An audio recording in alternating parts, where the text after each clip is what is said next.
जय हिंद दोस्तों, स्वागत है आप सभी का आपके अपने YouTube चैनल जैकपुर पे। तो आज के इस वीडियो में हम लोग क्लास 11 का हिस्ट्री का जो फाइनल एग्ज़ाम आप लोगों का 2024-25 में होने वाला है, तो उसके लिए हम लोग वार्षिक परीक्षा 2023 का, याद रखिएगा, ये ओरिजिनल क्वेश्चन पेपर है। सेम टू सेम यही क्वेश्चन आपके एग्ज़ाम में पूछा गया था 2024 में, सॉरी 2023 में। अब जो 24-25 में जो एग्ज़ाम होने जा रहा है उसको होगा क्या कि देखिए, एक तो एग्ज़ाम आपका हुआ 2024 में, ठीक है, और एक एग्ज़ाम आपका होगा 2025 में। ध्यान से समझिएगा, इसको बहुत इंपॉर्टेंट बात बता रहे हैं, ध्यान से समझिएगा। ये एग्ज़ाम कब हुआ? 2023 में। दूसरा एग्ज़ाम कब हुआ? 2024 में। आप एग्ज़ाम कब दोगे? 2025 में। तो याद रखिए, same to same previous year का सारा सवाल नहीं आएगा, लेकिन यहाँ से ज़्यादा सवाल आने की संभावना होती है, क्योंकि ये आपका एक साल बैक का क्वेश्चन है, ठीक है ना।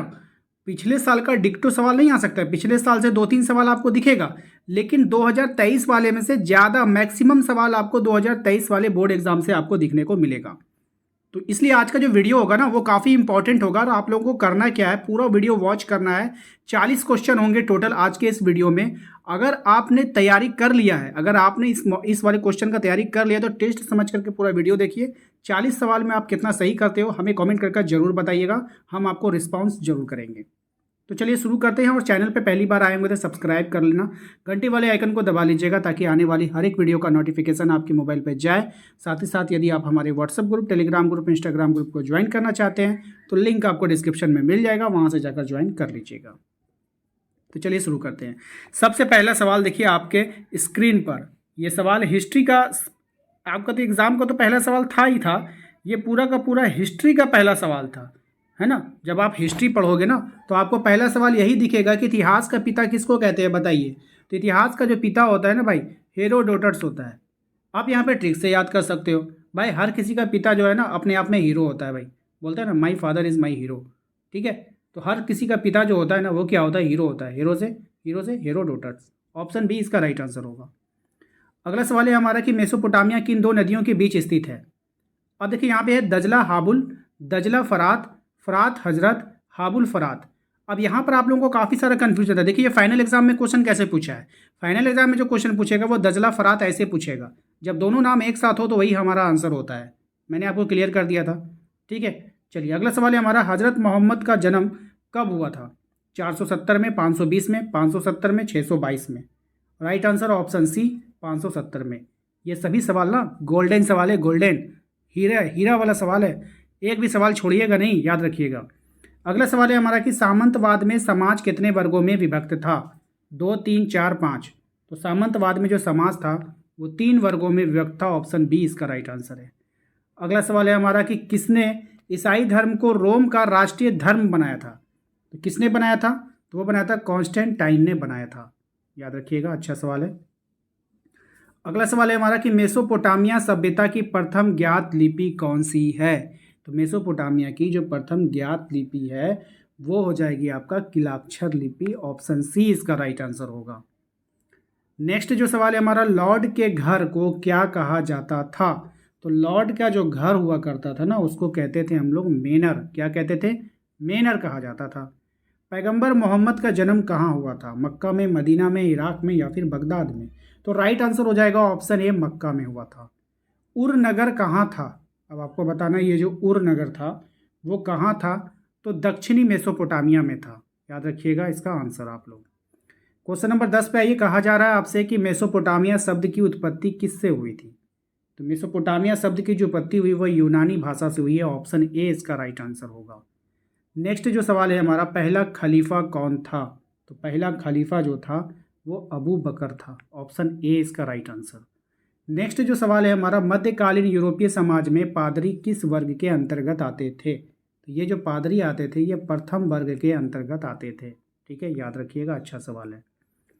अगला सवाल है हमारा, रेनेशा शब्द किस भाषा से लिया गया है? अब ये जो रेनेशा शब्द है वो कौन सी भाषा से लिया गया है? तो फ्रांसीसी भाषा से लिया गया है। ऑप्शन ए इसका राइट आंसर होगा। नेक्स्ट है आपका, किसे धातु कर्म में क्रांति लाने का श्रेय दिया जाता है? तो किसे दिया जाता है? तो ये श्रेय अब्राहम डर्बी को दिया जाता है। ऑप्शन सी इसका राइट आंसर होगा। तुर्कों ने किस वर्ष कुस्तुतुनिया पर विजय प्राप्त कर लिया था? तो तुर्कों ने जो विजय प्राप्त किया था 1453 में किया था, याद रखिएगा। अगला सवाल है हमारा, चीन में गणतंत्र की स्थापना किसने किया था? तो चीन में जो गणतंत्र की स्थापना किया था डॉक्टर सन यात सेन ने किया था। ऑप्शन डी इसका राइट आंसर होगा। क्वेश्चन नंबर 17 है, भिक्षु का जीवन अपनाने वाली स्त्री को क्या कहा जाता था? तो भिक्षु का जीवन स्थाने वाली स्त्री को नन कहा जाता था। ऑप्शन ए इसका राइट आंसर होगा। नेक्स्ट है आपका, पृथ्वी अपनी धुरी पर घूमती है, यह सिद्धांत किसने प्रतिपादित किया था?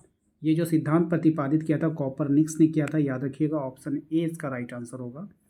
एम्फोरा क्या है? ये जो एम्फोरा है ये मटका है, एक तरह का बर्तन होता है। नेक्स्ट है आपका, विश्व प्रसिद्ध चित्र मोनालिसा किस चित्रकार की प्रमुख रचना है? काफ़ी इंपॉर्टेंट सवाल है। लियोनार्डो दा विंची की रचना है। Option C. देखिए यहाँ पर एक इन्फॉर्मेशन हम आप लोगों को देना चाहेंगे कि आप लोगों के लिए मैंने 200 सिलेक्टेड सवालों को एक ही पीडीएफ में कर दिया है। 200 सिलेक्टेड सवाल होंगे ऑब्जेक्टिव, जिसका आप टेस्ट लगा करके ओएमआर सीट पर प्रैक्टिस कर सकते हो। बार बार टेस्ट दोगे आपको 200 सिलेक्टेड सवाल हो जाएगा। उसके बाद 40 क्वेश्चन का प्रीवियस ईयर का मॉडल क्वेश्चन पेपर जो है आपको 3 मॉडल क्वेश्चन पेपर दिया जाएगा हिस्ट्री का, जिसमें 120 क्वेश्चन होंगे। तो टोटल हो जाएगा 320 क्वेश्चन। ये 320 क्वेश्चन इतने इंपॉर्टेंट है कि आपके एग्ज़ाम में आने की 99% चांसेस है। तो इसलिए आप लोग ये वाला पीडीएफ जो है वो आप लोग हमारे व्हाट्सएप पे संपर्क करके आप लोग ज़रूर प्राप्त कीजिएगा। ठीक है, इसको लेने का कुछ प्रोसेस है, आप उसको फॉलो करके आप उसको ले सकते हो। ठीक है, दीपाइटा किसकी कृति है? अब यहाँ पे दीपाइटा किसकी कृति है आपको बतानी है। राइट आंसर हो जाएगा ऑप्शन डी, माइकल एंजेलो की कृति है। नेक्स्ट है, धर्म सुधार आंदोलन के प्रमुख नेता कौन थे? तो धर्म सुधार आंदोलन के जो प्रमुख नेता थे वो थे मार्टिन लूथर। ऑप्शन बी इसका राइट आंसर है। विश्व में अरावक समुदाय की जनजाति कहाँ रहती थी? तो विश्व में जो अरावक समुदाय की जनजाति थी कैरिबियन द्वीप समूह में रहती थी। ऑप्शन बी इसका राइट आंसर है। औद्योगिक क्रांति किस देश में आरंभ हुआ था? तो औद्योगिक क्रांति जो आरंभ हुआ था वो इंग्लैंड में आरंभ हुआ था। याद रखिएगा, काफ़ी फेमस सवाल है, एग्जाम में आता है। और यही सब सवाल हम आपसे क्विज में भी करते हैं, जो शाम में या रात में आप लोगों का जो क्विज होता है, तो वहाँ पर मैं यही सब सवाल आपसे पूछता हूँ। क्वेश्चन नंबर 25 में, चीनी क्रांति कब हुई थी आपको बतानी है। ये जो चीनी क्रांति हुई थी 1911 में हुई थी। ऑस्ट्रेलिया दिवस कब मनाया जाता है? तो ये जो ऑस्ट्रेलिया दिवस हम लोग 26 जनवरी को मनाते हैं। ठीक है, नेक्स्ट आते हैं क्वेश्चन नंबर 27 में, टोक्यो का एक पुराना नाम आपको बताना है। तो टोक्यो का पुराना नाम एदो क्या हो जाएगा? एदो, है ना। टोक्यो का पुराना नाम क्या हो जाएगा? एदो। सर्वप्रथम बैंक की स्थापना कहाँ हुई थी? तो सर्वप्रथम बैंक की जो स्थापना हुई थी वो इंग्लैंड में हुई थी। Option B. नेक्स्ट है आपका, मंगोलिया का राष्ट्र नायक किन्हें कहा जाता है? तो मंगोलिया का जो राष्ट्र नायक कहा जाता है चंगेज खान को कहा जाता है। क्वेश्चन नंबर 30 है हमारा, कि निम्नलिखित में से किस नगर से वारका शीर्ष मिला है? तो कौन से नगर से मिला है? तो उरुक। ऑप्शन बी, उरुक नगर से मिला है। घटना के कालक्रम को क्या कहा जाता है? घटना के जो कालक्रम होते हैं उनको कहते हैं हम लोग इतिवृत्त। क्या कहते हैं? इतिवृत्त कहते हैं। रोमन साम्राज्य के प्रसिद्ध चिकित्सक कौन थे? तो रोमन साम्राज्य का जो प्रसिद्ध चिकित्सक था वो हो जाएगा आपका गैलन। ठीक है, कौन हो जाएगा? गैलन। नेक्स्ट है आपका, दजला एवं फरात नदी किस समुद्र में गिरती है? तो दजला एवं फरात नदी जो गिरती है वो कौन से समुद्र में गिरती है? तो फारस की खाड़ी में गिरती है। Option B. नेक्स्ट सवाल है हमारा, अमेरिका ने किस वर्ष जापान पर परमाणु बम गिरा दिया था? ये भी काफ़ी अच्छा सवाल है, 1945 में गिराया था। याद रखिएगा इसका राइट आंसर आप लोग। ठीक है, दूरबीन का आविष्कार किसने किया था? बहुत ही अच्छा सवाल है, याद रखना है आप सभी को कि दूरबीन जो है उसका आविष्कार किया था गैलीलियो ने किया था।